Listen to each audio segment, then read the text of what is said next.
Assalamualaikum warahmatullahi wabarakatuh. Perkenalkan, nama saya Syahri Ramadhani dari kelas 1F, Prodi Penyuluhan Peternakan dan Kesejahteraan Hewan. Baik, di sini saya akan menjelaskan tentang sistem pencernaan, sistem reproduksi ayam betina, sistem pernapasan, dan sistem peredaran darah. Baik, yang pertama, sistem pencernaan. 1. Mulut atau paru. Paru ayam berfungsi untuk mengambil makanan. Lidah di dalam mulut akan mendorong makanan ke saluran pencernaan. Yang kedua, esofagus atau kerongkongan. Kerongkongan berupa pipa tempat pakan melalui saluran ini dari belakang mulut ke proventriculus. Yang ketiga, prof atau tembolok. Tembolok berfungsi sebagai tempat penyimpanan sementara. Yang keempat, proventriculus. Proventriculus suatu pelebaran dari esofagus sebelum berhubungan dengan ventriculus. Yang kelima, pankreas. Pankreas berfungsi sebagai penginapan endokrin dan eksokrin. Yang keenam yaitu hati. Hati berfungsi sebagai ekskresi empedu, metabolisme protein dan karbohidrat. Yang ketujuh, usus halus.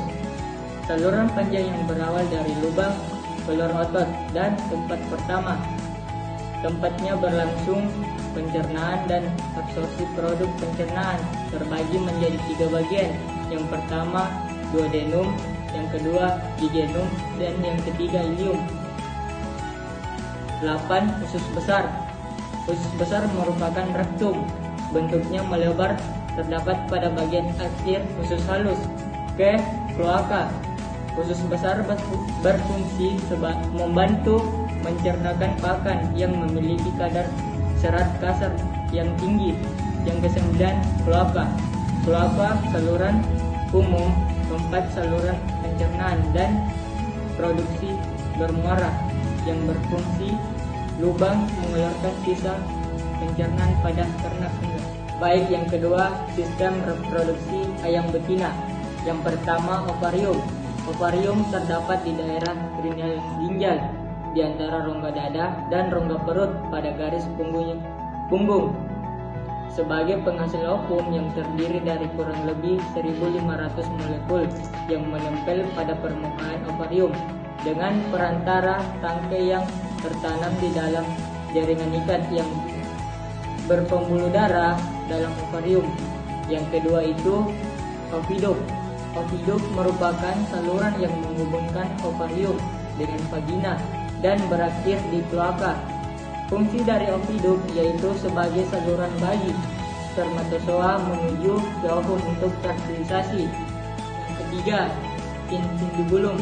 Infundibulum merupakan bagian paling kranial atau depan dan teratas dari oviduk dengan panjang 9 cm yang berfungsi sebagai tempat ovulasi, fertilisasi, dan pemasakan ovum.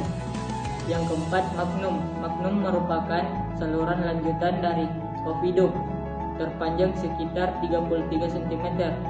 Magnum berfungsi untuk proses perkembangan telur, tempat disekresikan albumen telur, serta menghasilkan albumin sehingga memiliki dinding yang tebal dan berlipat. Yang kelima, isthmus. Isthmus memiliki panjang 10 cm dengan diameter yang lebih kecil daripada magnum.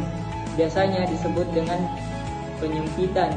Isthmus berfungsi sebagai tempat terbentuknya membran sel atau selaput kerabang lunak. Yang keenam yaitu uterus.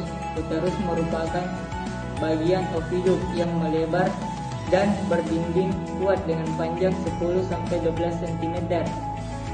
Uterus berfungsi sebagai tempat perkembangan telur paling lama sekitar 18-20 jam. Yang ketujuh itu vagina. Vagina merupakan bagian paling belakang dari oviduk dengan panjang 12 cm. Vagina diakhiri dengan adanya bentuk kloaka di bagian akhir saluran reproduksi. Baik, yang ketiga, sistem pernapasan. 1. Lubang hidung atau ordinaris.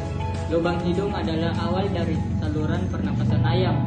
Lubang hidung berfungsi mengambil udara untuk bernapas. Terdapat bulu-bulu halus di dalamnya untuk digunakan untuk menyaring udara, bakteri, dan kotoran yang masuk. Yang kedua, laring. Laring adalah organ yang paling dekat dengan trakea. Fungsi dari laring diantaranya mencegah masuknya benda asing ke dalam laring, jalan masuk udara selama inspirasi, membantu dalam proses menelan serta mengatur suara. Kemudian udara akan disalurkan ke organ trakea berupa pipa yang terdiri dari kincing tulang rawan. Trakea memiliki fungsi menyalurkan udara ke bronkus yang diteruskan ke paru-paru. Pada pangkal trakea terdapat sirinix sebelum mencabang menjadi bronkus kanan dan bronkus kiri.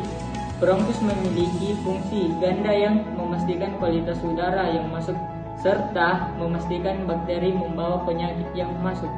Yang ketiga itu paru-paru atau pulma.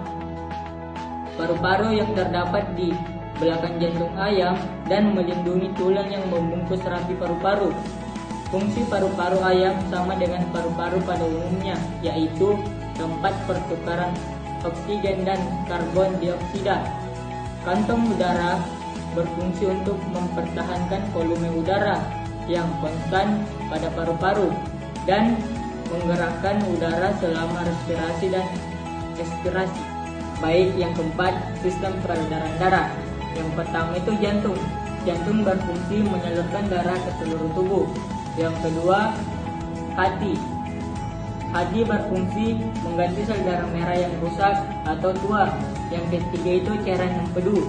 Cairan empedu berfungsi memberikan warna pada feses. Nah, yang keempat, ginjal.